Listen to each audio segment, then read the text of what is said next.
Hello, everyone. Today I want to talk about this statement that John Roberts, the Chief Justice of the Supreme Court, made um, with regards to impeaching federal judges. Okay, because yesterday, it really got under my skin. Okay, so the situation here is that you've got these political activist federal judges that are always basically are pushing their agenda, right? So they're issuing these national injunctions against and these national restraining orders on everything that Trump tries to do, right? Not just one thing or two, basically everything. Okay, and the problem here is that these political hacks don't have a problem with issuing these national injunctions to try and tie up the executive branch. But when we flip the script, right, when Biden was in power and we're trying to stop the government from taking away our rights, the courts were very hesitant to issue national restraining orders, right? They were usually very limited in scope. You had to be part of the party that was suing. So, for example, you had to be a member of the GOA or FPC in order to be covered by the, let's say, injunctions on framers and receivers or the pistol ban brace. So it's like there's definitely something that's not fair here, okay? But what I really want to talk about here is what's going on with Chief Justice John Roberts, right? Because they say he's not a conservative. If anything, you might say he's a constitutionalist, but it's one of those things where it's like it's really hard to kind of figure out where he's going to land. My understanding of John Roberts is he does not care so much about individual rights. What he really is most interested in is protecting the power of the judicial branch, the courts, versus the other two branches of government, right? The executive branch and the legislative branch. That's his priority. So if you want to understand what's going on with him, that's the thing to understand, okay? His priority is protecting the power of the courts. And to him, when he looks down at the other courts, right, he doesn't see them as the bad courts versus the good courts, right? To him, it's kind of like, let's say you have kids, right? You have 3 kids, and your kids are always fighting, okay? You love all your kids, right? So it isn't, just because one is wrong some of the time, and the other one's wrong the other time, it's not like you don't hate either one of them. You kind of just want them to kind of get along, and you want them not to make your job as a parent difficult. That's the position of the Supreme Court, really, right? Especially under the leadership of Chief Justice John Roberts. Okay, he sees all of the courts as his children. Okay, and yeah, he kind of wants to keep them in order. He wants to guide them, right?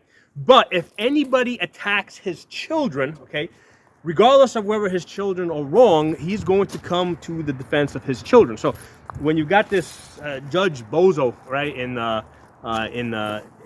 Washington D.C., right, this federal judge, and he's coming out with these temporary restraining orders that are meant to basically tie up Trump, right, and prevent him from executing the agenda that we all voted for him to execute. And then you got these Republicans coming out and saying, impeach him, remove him from office. Robert's priority, he doesn't care if this judge is wrong or right. At the point where they are attacking his child, right, because that's how he sees these lower court judges, at the point that his children are being attacked, he is going to come to the defense of his children, okay, regardless of whether they're right or wrong. So that's where Chief Justice Roberts is coming at it from, right? That's his mindset, okay? So at first, like yesterday, when I thought about it, it's like this looks pretty bad, all right? It looks like Trump is gonna do a lot of losing here in the courts, okay? But the problem is that the court, right? Because essentially the courts need the executive branch to execute their orders, okay? So unless these lower court judges are prepared to raise an army and enforce their orders, they really don't mean anything, right? Because the way the system is set up, you've got three branches of government, right? You got executive, legislative, judicial. And if any one of these branches gets out of line, right, what has to happen is the other two pretty much have to gang up on that one branch in order to get it back under control. Okay. So, for example, at the moment, the Trump has a majority in the Congress, right? He's got a majority there. So there's no way that the Congress will turn against Trump, even though it's a thin majority, right? It's still a majority. So basically, there's no way that the Supreme Court can fight Trump on their own, right? Without the power of without the Congress. Now, if the Congress, right, and you can have a situation like that, right? You could have a situation where, let's say Trump did something so bad, right? Like, let's say he just started picking up these migrants and just hanging them from freaking trees, right here in America, right? I mean, that's a situation, right, where I can see that a lot of Republicans would turn against Trump, okay? Right? So in that type of situation, I can see that, hey, the Congress, the full Congress, right, unites against Trump. They team up with the Supreme Court, right, and now they can, let's say, remove Trump from office, right? And their main way of removing him from office is they would have to not impeach. Impeach him just means indict him in the House, and then they would basically try him in the Senate. And if they succeeded there, right, then the Congress with the Supreme Court could basically order the military to basically lock Trump up. Okay, that's how that works. So where Roberts is right now is he's alone, okay, or the judicial branch is alone in trying to control the executive branch, okay, and it's just not going to happen. Okay, so what Roberts is taking the wrong approach here, right? What he's doing, he's basically telling the legislative branch now, right, who's talking about removing or impeaching, right? And it's doubtful that they would actually get enough votes to remove him from office, but they can do other stuff to him to get him under control. But what Roberts is coming out and saying, hey, lay off my child here, okay? But what he needs to do is get his child under control, okay? He needs to put his chihuahua on a leash there, okay? So that's where John Roberts is wrong here, okay? He's looking at this from the wrong perspective. It's not that the legislative branch, right, and Trump are ganging up on his judges. It's that if he needs to keep his judges in line and under control, and these national restraining orders, right, that they're trying to push, which conservatives typically use very sparingly, right, are basically trying to control the executive branch, okay? And unless the Supreme Court has the backing, right, of the majority of the Congress, right, they're not going to get anywhere with this, okay? So that's why, like yesterday, when I heard this, right, my first thing was like, holy shit, the Supreme Court is turning against Trump, right? And today I'm like thinking about this, right, and I'm like, so what? Okay, that's just one branch of government. The other two are pretty much on the same side here. And again, it doesn't matter that you've got the Democrats. You have a good number of Democrats in the Congress that are against Trump. The majority is for Trump. So the problem here is that Roberts does not have the legislature, right? He doesn't have the Congress backing him up on this. So he's really getting out over his skis, right?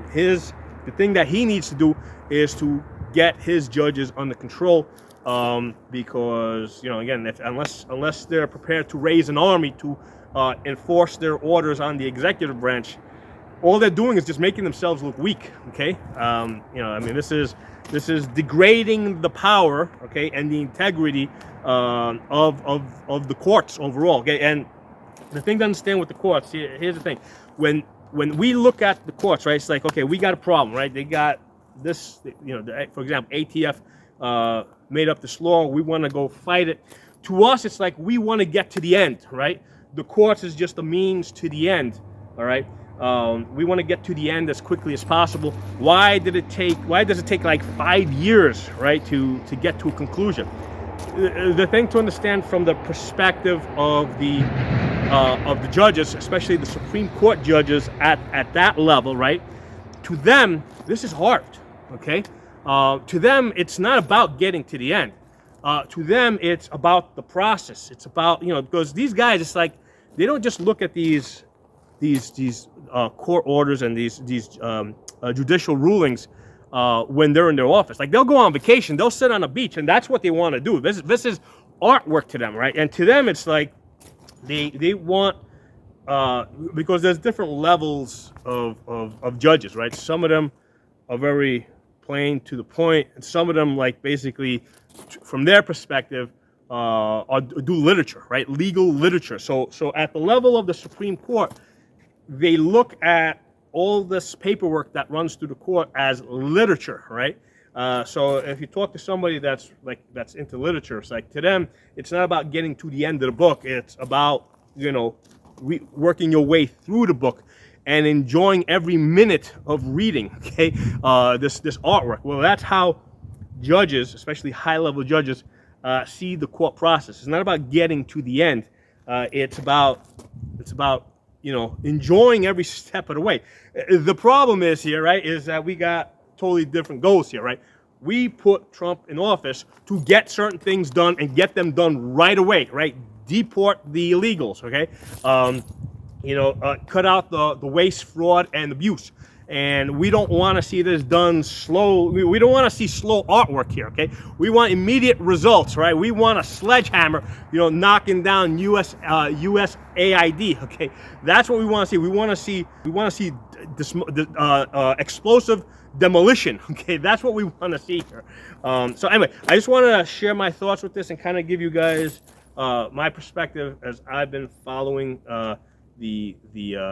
what's going on with the Supreme Court. And this thing yesterday with John Roberts, really threw me back. But then I kind of quickly understood what was going on and why he can't win. The Supreme Court can't win because 3 branches of government, in order for one branch to dominate any other branch, it has to be a two. They have to gang up on them, right? It's got to be a 2-on-1, right? One branch by itself can't control any of the other branches. Okay? There's a channel that I follow by Mark Smith. He's a constitutional scholar. The name of the channel is called 4 Boxes Diner. He primarily covers gun rights issues running through the court system, particularly through this, working their way up to the Supreme Court. But sometimes he'll talk about other things, like what's going on here with Trump in his cases. This is a channel that you should follow because it will give you an understanding of what's going on with the courts, and you'll start to understand these things, like how the judges look at these things, and especially at the Supreme Court level, how they're like, to them, this is artwork in the making, right? They're not trying to get to the end, so they got they want to see this artwork develop, okay? So anyway, drop some comments, let me know what you guys think. I'll talk to you all soon.